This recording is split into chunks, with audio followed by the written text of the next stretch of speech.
Afternoon. Um, I'm hoping you can hear me. I think I can see the mic up and down. Just give it a little tap. Okay. I hope you're hearing that. It is a rainy Sunday afternoon here in Dublin, and I actually was inspired by my wife, who went live on her YouTube channel just earlier on this afternoon. It's something we've been talking about all of 2025 so far. Oh, we'll do it this week. We'll do it this week. And um, the dogs still need to be walked. Myself and my wife went out for dinner last night, and we left the car at the restaurant and walked home because we had a couple of glasses of wine, because obviously never ever drink and drive. So drove down, left the kids here. They had pizza and we're watching a movie together. The dogs and the kids were chilling out on the couch. So it's just a local restaurant, and decided to leave the car behind. So one more thing I need to do today is go get the car. But it's set to stop raining in about an hour. And I was like, oh, while we're here, while we have this gear set up, or while we have the gear out, let's go live and see what we can do. If anyone is in the comments and wants to say hi, that'd be super to hear from you. But I'm also going to, I also have a little topic to discuss as well. So hopefully we can, let me see if I can line these two windows up so I can see the chat and see this at the same time. Awesome, cool. So yeah, like I said, I'm constantly thinking about how I can help and new video ideas. So if you're new to this channel, I just really appreciate all the subscriptions we've gotten. I've finally gotten to about 180 subscribers, so thank all of you so much for following along. If you've seen any of my videos or my content, you might know that I'm a creative coach based here in Dublin. My name's Roly, and I've been coaching and leading creative people for more than 10 years now. The role I had at Apple was actually the lead creative, and I led a team of creatives from all different genres and disciplines. And it was a really interesting place to work, but it really got me thinking about the power of creativity and the power of creativity in our workspace.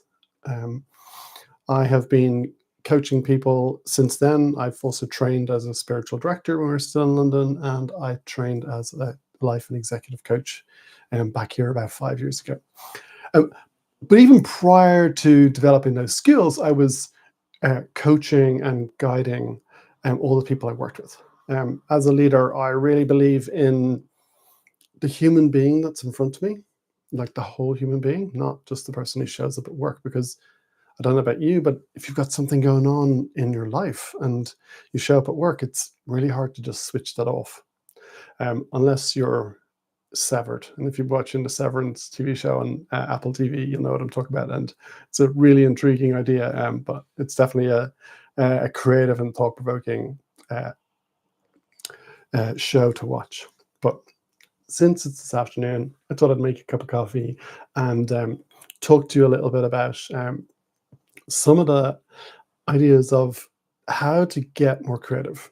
If you're here and you're watching this, chances are you're creative like I am. And there's an other high chance that you're probably midlife like me. I'm 51, but the whole way since we had kids, kind of becoming a father, trying to juggle the kind of responsibilities of having full-time work and coming home, having to look after a house. We've got dogs to walk now. We've got 2 kids, and thankfully they're getting older and there's less in the moment, having to deal with it. But that doesn't mean that, my daughter's not going to knock on the door and like demand that we make pancakes or something like that. Like that might happen too. But I just really wanted to share some of the ideas that I've learned around kind of setting kind of boundaries and like setting up really specific time to be able to work on your creativity. I had the pleasure of working with an amazing executive assistant called Kate, and she's on Instagram. She used to work for Google. She's incredibly a generous human being, and she actually volunteered to be my executive assistant for a period when I was working at a Dublin charity called Jobcare. And she had been on a course and was trying to figure out a life transition for herself, but she offered to come in and work with me. And she didn't answer my emails or, answer the phone. She did put signs up on the door, and she did kick people out unless they had an appointment. So in some ways it was kind of a boundary. But one thing that she taught me that I found was incredibly helpful was actually like creating blocks on my calendar. Not just like everyone could come in and put a meeting block in, but if you needed time in the morning to check your emails and to get up to speed, there'd be a half an hour block for that. There'd be a 15-minute block after every meeting to either write down some notes, if you committed to sending an email, doing it straight away, like small things where you're able to action things really quickly. And that's carried on in my work. Kate also got me to color code the different ways in which responsibilities that I had. So at the time, I was running training courses for uh, unemployed people who were trying to get back to work. So there was a section around running the training, follow up, admin around that. There was also a really nice block at the end of the week to be able to recap on my week and set up the next week really well. That's something that I've kept to this day. Like Friday afternoon, I like to kind of wrap things up and have a think about like what's next. What can I either get out of the way now, or what can I like make sure I'm starting early on Monday morning to be more effective. And another thing that myself and my wife do is on a Sunday afternoon or evening, we often have a kind of short, just 30-minute chat. Doesn't always involve a pen and paper. Sometimes it's just on the couch, before the kids go to bed, like, how was your week? What did you get up to? What's next week got planned for you? And just really thinking about how we can engage in learning from the previous week and being ready for the week ahead. It also means that, like, if there's family things together, like, one of the kids has to go to the dentist, or if there's a day off from school, that we're prepared for that. And we can make sure that we're kind of getting on top of that. But I don't know about you, but I find that when I want to be creative, when I set aside time to be creative, that it's the distractions that kind of really keep me from getting the most out of it. I love getting into that sense of flow and being able to work and feel the work, whether that's with like a nice camera in my hand, going like, I feel connected to this. I've learned it. I know how to use it. Whether that's playing a synth, or like programming a drum machine, or playing the piano, playing guitar. They're like my primary tools at the moment. But also, I'm really enjoying getting up in the morning and having time blocked out to write in my journal. And that's where a lot of my creative ideas, thoughts around videos, ideas around emails, that's where they're coming from, by having a time that's dedicated to that. So that's one thing to do, is like set up a block on your calendar, like put it in your calendar. Like, and if that's a negotiation you need to have with your partner or with your family, like do that. Like let them understand how important it is for you to see and understand why you need to be creative, and how a little bit of time, 30 minutes to an hour in the calendar, when there's maybe no other significant expectations, um, that you're able to put that aside, and everybody knows what you're up to. Maybe you don't need a sign on the door. Like, imagine if you're in a work Zoom call, like people are happy to let you be. So it's as important to put that creative time in your calendar, because it feeds us. It feeds us, and it helps us grow, and we feel more connected to ourselves, and outputting, and connected to our values, and outputting something worthwhile. And it means that we can breathe easier and feel more relaxed and come back happy and smiling, when we're with our family, or we're going to see our friends, or we're getting up in the morning to go to work. Like, we're able to say what we got up to on the weekend. But in terms of the uh, kind of interruptions, I would definitely try putting your phone on silent, even leaving it outside of the room if you can. And and set a timer and like be really specific. I love the Pomodoro technique. You take 25 minutes to do some work. I've actually adapted it. I just do 30-minute blocks. Um, and even when I get to the end of the 30-minute, I'm happy to like reset the timer and keep going. If there's no impending need to restart, and there's nothing, if I've got an hour blocked out, I can keep going because I usually find once I get started, I can get into the flow and I can sort of engage and connect in with the work that I'm doing. If you're working on a computer, think about having like a separate login just for your creative work, or being able to create a space where you don't have loads of tabs open, you don't have multiple browsers open, you're not getting notifications about anything from social media. So any of those things, just think about how you can kind of clean up your digital desk as well as clean up the space around you. And speaking of space, if you can have a dedicated area where you can do creative work. Now, for me, I've literally got a, 130 centimeter by 1 meter MDF board, or so not MDF, plywood board sitting here on top of a keyboard stand, and I've put out a couple of my musical tools. It's not fancy, it's not flash. There's cables everywhere.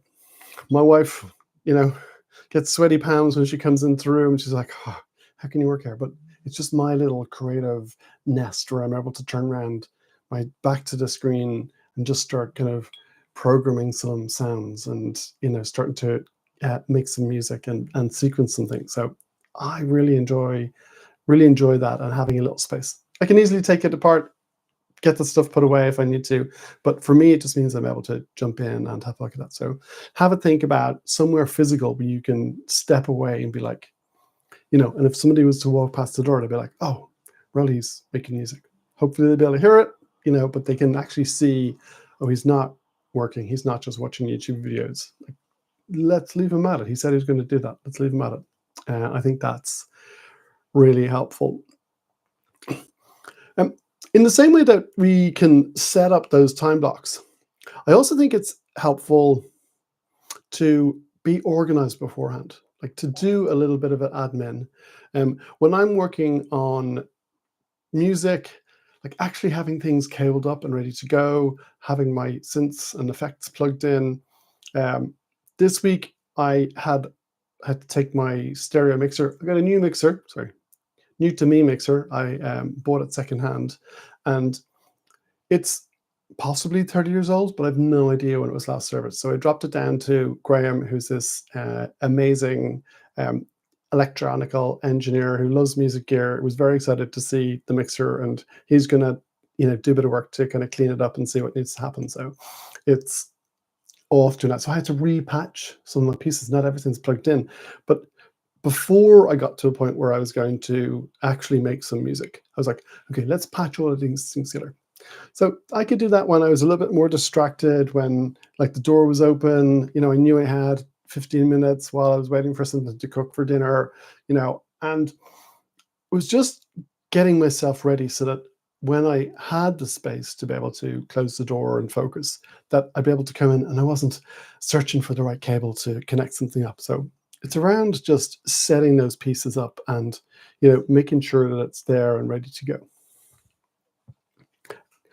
I think another piece, I kind of touched on this a little bit already, is just around the idea of like communicating clearly what you're up to, asking for it from your family, from your friends, and saying, this is the space I need, that your whoever lives in the house with you, and thinking about how can I do the best work that I have. Like, and I think that thinking about what do I need to create? What space do I need? How do I engage in it? I think it's really helpful to like be able to clearly communicate that and say, hey, for me, I work really well creatively in the mornings, but I'm also finding that actually anytime I can find some time, that I'm just able to engage in it and push into it. And I've gotten past my own thinking that the only time I could be creative is in the morning. So I'm definitely trying other like phases of the day to figure that out. Yeah. Well, I think it's I think it's useful to understand where our energy is and plan around that, but also to be adaptive and to be, smart about these things. One thing that I'd really like you to think about and to try is to be kind to yourself. Don't set yourself up that you're going to produce anything epic or, finished or polished by the end of it. This is not about perfection. This is just about getting yourself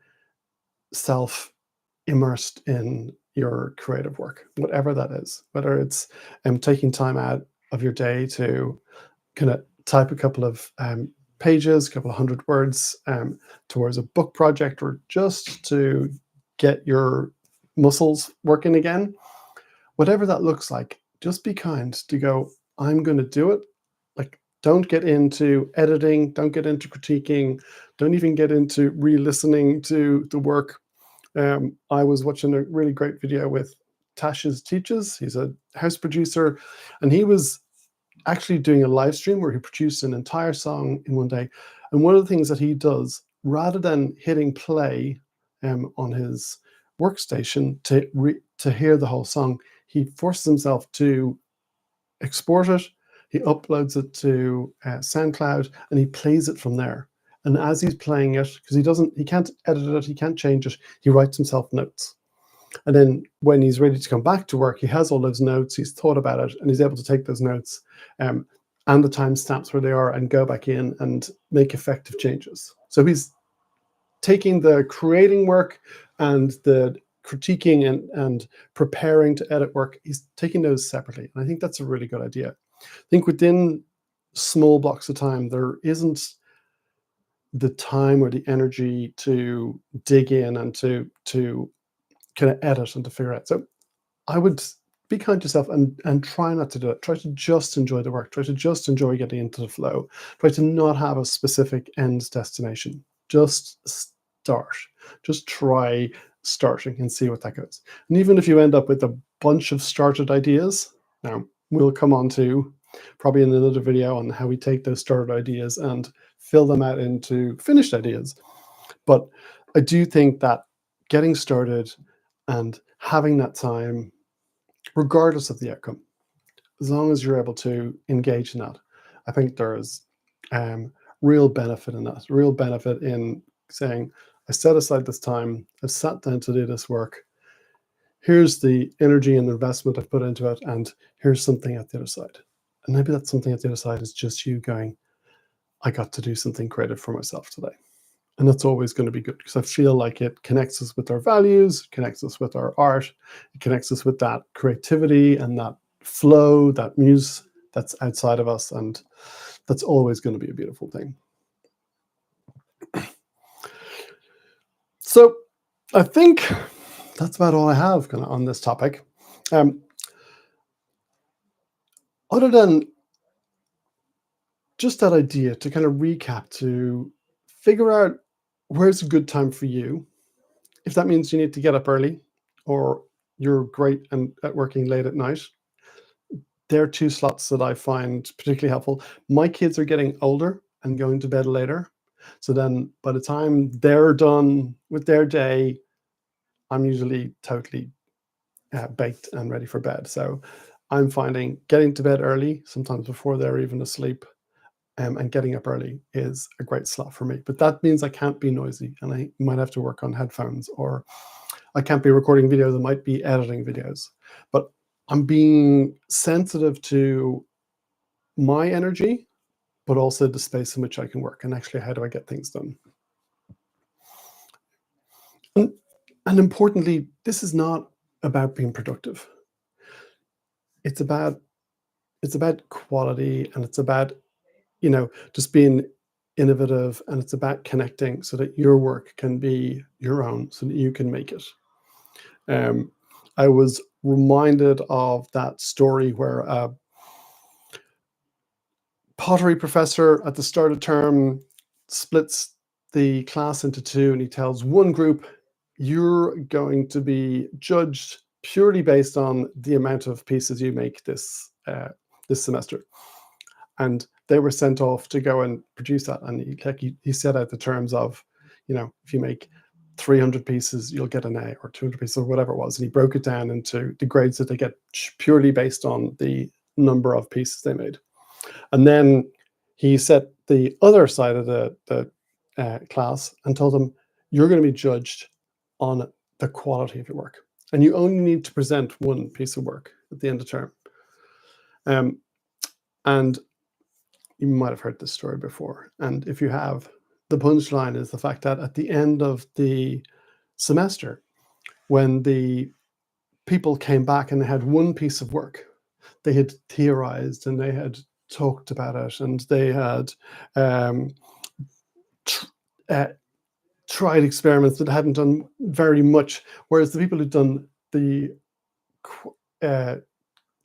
quantitative work, so they had tens, hundreds of pieces that they tried, felt their quality was much higher because it was about repetition. It was about making mistakes and learning. And they're not failures, they're opportunities to learn and opportunities to grow.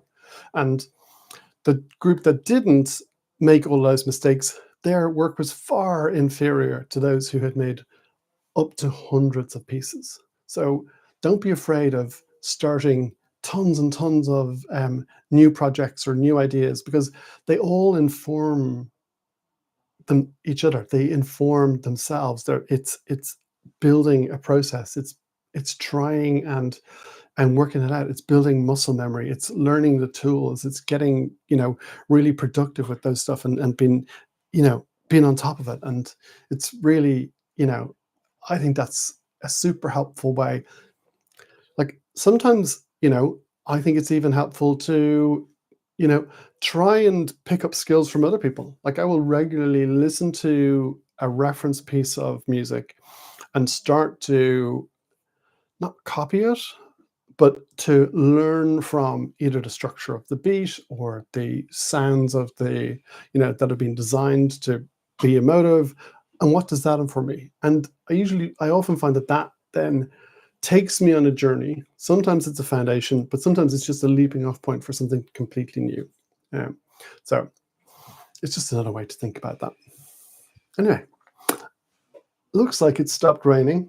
I'm going to put on my shoes, put the leads on the dog, and walk down and go pick up my car. So car gets picked up, dogs get walked.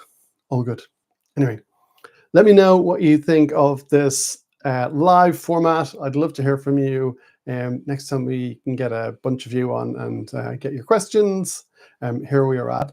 If there's any way in which I can support you as a creative coach, let me know. There's also a link in the description for you to be able to sign up, and I will send you a tip around creativity every day for 7 days.